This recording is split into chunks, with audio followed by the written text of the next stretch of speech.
নারায়ণগঞ্জ সদর উপজেলার ফতুল্লায় ইসহাক মিঝি নামে ব্যাটারি চালিত রিকশার এক চালককে গলা কেটে হত্যা করা হয়েছে।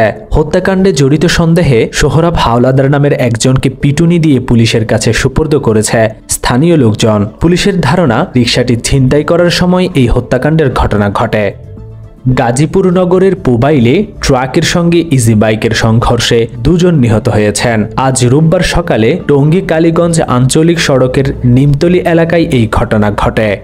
খুলনার তেরোখাদা উপজেলা সদর থেকে এক নারীর লাশ উদ্ধার করা হয়েছে। আজ রোববার সকালে উপজেলার সদর ইউনিয়নের বিজয়নগর এলাকায় তেরোখাদা কালিয়া সড়কের পাশের একটি কলা বাগান থেকে তেরোখাদা থানার পুলিশ অজ্ঞাতনামা হিসেবে লাশটি উদ্ধার করে।